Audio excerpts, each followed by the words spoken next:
अस्सलाम वालेकुम नाज़रीन। ब्रेकिंग न्यूज़ ये है कि मौलाना फजल रहमान को एक बड़ी ऑफर पाकिस्तान पीपल्स पार्टी ने कर दी है और जो सिंध की अपोजिशन है वो भी मुतहरिक हो गई है और वो भी मौलाना फजल रहमान के घर पहुंच चुकी है। बिलावल भुट्टो ज़रदारी और मौलाना फजल रहमान में एक तवील मुलाकात हुई है। उस मुलाकात में गिलगित बल्तिस्तान, आज़ाद कश्मीर, सिंध हुकूमत और बलूचिस्तान की हुकूमत से मुतालिक उमूर ज़ेर गौर आए हैं। मौलाना फजल रहमान को एक बड़ी ऑफर बिलावल भुट्टो ज़रदारी ने की है। दूसरी तरफ सिंध अपोजिशन जो GDA के एक इत्तेहाद में है वो भी मौलाना फजल रहमान के घर पहुंची है और पीर पगारा का एक खुसूसी पैगाम लेकर उनके बेटे पीर राशिद शाह आए हैं। उनके साथ एक तवील गुफ्तगू उन्होंने भी की है और वो कोशिश कर रहे हैं कि पीपल्स पार्टी और JUI के दरमियान दूरियों को मजीद बढ़ाया जाए और कुर्बत किसी सूरत न होने दी जाए, लेकिन मौलाना फजल रहमान इस मामले पर मुशावरत कर रहे हैं। ये ब्रेकिंग न्यूज़ है। यहाँ पर यह खबर फैलाई जा रही थी कि शायद कोई 28वीं तरमीम लाई जा रही है।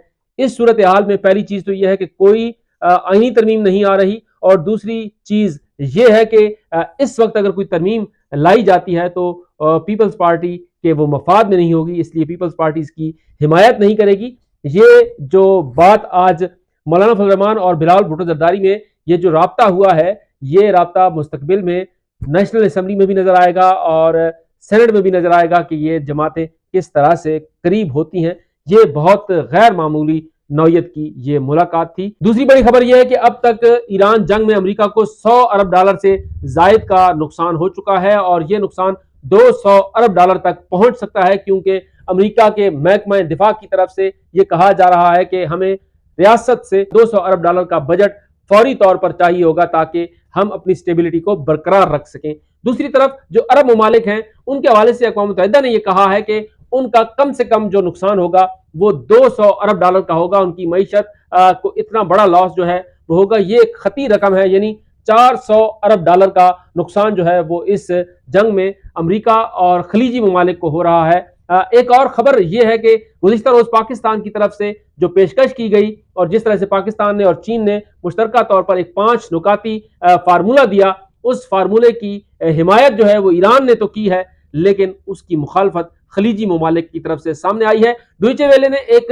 रिपोर्ट दी है और वो रिपोर्ट 2 अरब ममालिक के हवाले से, सऊदी अरब और अमारात के हवाले से है कि उन्होंने अमेरिका के ऊपर दबाव बढ़ाया है कि इस जंग को मजीद तेज किया जाए। जब तक ईरान की फौजी ताकत मुकम्मल तौर पर खत्म नहीं हो जाती उस वक्त तक इस सिलसिले को जारी रखा जाए। ये खबर किस हद तक दुरुस्त है ये आने वाले 24 घंटों में बिल्कुल वाज़ेह हो जाएगा, क्योंकि पहले भी इस तरह की खबर आई थी जिस पर सऊदी अरब की तरफ से तरदीद आई थी। डॉइचे वेले एक बड़ा नाम है, एक मुस्तरद नाम है, उसने ये खबर जो है वो अपने जराए से दी है और पाकिस्तानी मीडिया में भी ये खबर ब्रेकिंग न्यूज के तौर पर चली है। अगर ये सूरत हाल इस तरह से रहती है तो फिर ये जंग खत्म नहीं होगी, बल्कि अब ईरान की तरफ से ये कहा गया है कि हम इस जंग को मजीद जारी रख सकते हैं। हमें जंग खत्म करने की कोई जल्दी नहीं है, लेकिन जल्दी में है तो ट्रंप है, क्योंकि ट्रंप को साफ जवाब दे दिया है बरतानिया ने, साफ जवाब दिया है उससे इटली ने, उन्हें साफ जवाब दिया है स्पेन ने और उसके साथ साथ दीगर यूरोपीय ममालिक जो है वो भी मुसलसल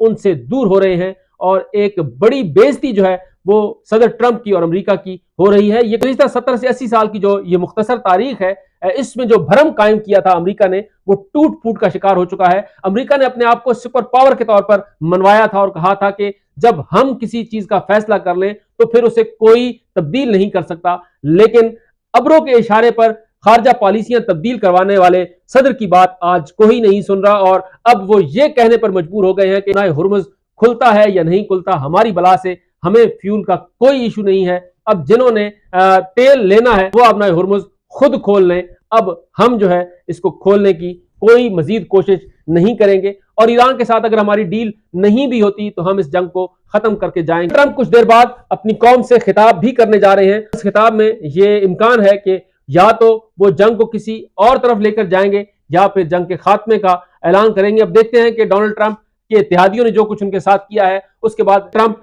कहां खड़े हैं और क्या फैसला करते हैं, क्योंकि किसी भी अमेरिकी सदर के साथ ऐसा नहीं हुआ जैसा ट्रंप के साथ हुआ है कि अब उनके मुंह पर इनकार किया जा रहा है और कहते हैं कोई नेटो शेटो नहीं है, नेटो सिर्फ और सिर्फ एक कागजी शेर है, हम अगर निकल जाएंगे तो इसमें जान ही नहीं रहेगी। फिर इनका सामना जो है वो रशिया से होगा, फिर इनका सामना ईरान से होगा, फिर इनका सामना दुश्मनों से होगा और हम इनका साथ नहीं देंगे। अब ट्रंप जो है वो तानों पर उतर आए हैं और इससे अंदाजा लगाया जा सकता है कि डोनाल्ड ट्रंप बुरी तरह से फंस चुके हैं।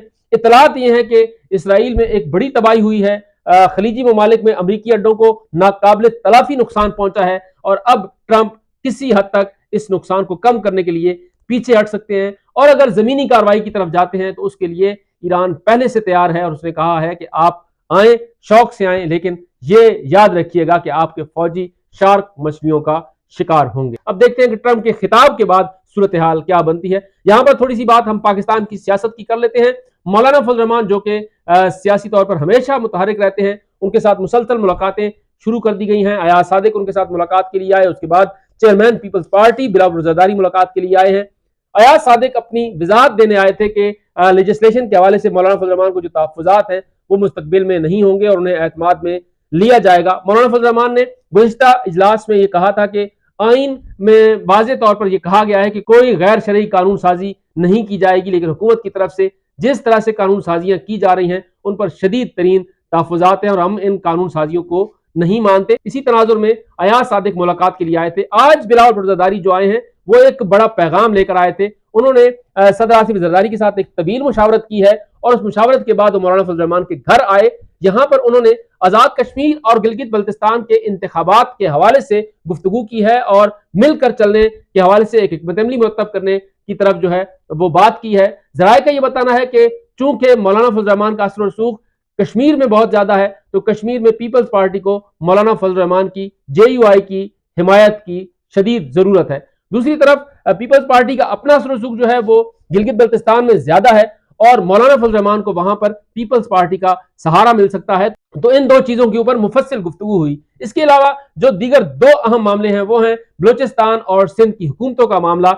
बिलावल रज़ादारी की तरफ से एक बड़ी पेशकश मौलाना फजल रहमान को ये की गई है कि आपको हम सिंध हुकूमत में हिस्सा देने के लिए तैयार हैं, आप हमारे इत्तेहादी सूबा सिंध में बन जाएं और उसके साथ साथ बलोचिस्तान में भी आप हमारे इत्तेहादी बन जाएं, वहां पर भी हम आपको एक बड़ा हिस्सा देने के लिए तैयार हैं। ये वो पेशकशें थी जो बिलावल रज़ादारी ने आज मौलाना फजल रहमान को दी हैं और मौलाना फजल रहमान से कहा है कि आप इस पर हमें जवाब दें, जिस पर मौलाना ने कहा कि मैं इस पर अपनी पार्टी के साथ मुशावरत के बाद जरूर जवाब दूंगा। लेकिन दूसरी तरफ पीपल्स पार्टी की जो मुखालिफ जमातें हैं, अपोजिशन है, जो GDA एक बड़ा इत्तेहाद है, उसको जैसे ही पता चला तो पीर पगारा की तरफ से मौलाना फजल रहमान के साथ टेलीफोनिक राब्ता किया गया और उसके बाद उनके साहबजादे पीर राशिद शाह मुलाकात के लिए मौलाना फजल रहमान के पास आए और पीर पगारा साहब का खुसूसी पैगाम मौलाना फजल रहमान तक पहुंचाया और ये कहा कि आप किसी सूरत भी सिंध हुकूमत का हिस्सा न बने क्योंकि ये करप्शन का गढ़ है और इससे आपकी जमात की बदनामी होगी और आपकी जिस तरह से पॉपुलैरिटी बढ़ती जा रही है सिंध में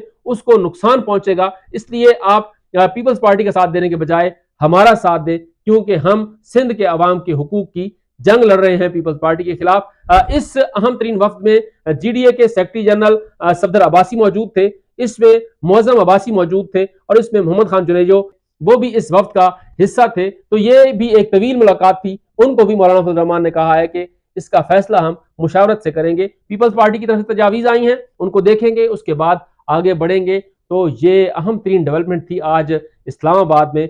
जोड़ तोड़ जो है वो गिलगित बल्तिस्तान के लिए और कश्मीर के लिए अभी से शुरू हो चुका है और दूसरी तरफ बलोचिस्तान और सिंध में पीपल्स पार्टी अब अपने दोस्तों में इजाफा करना चाहती है। आने वाले हफ्ते जो हैं इस हवाले से अहम होंगे।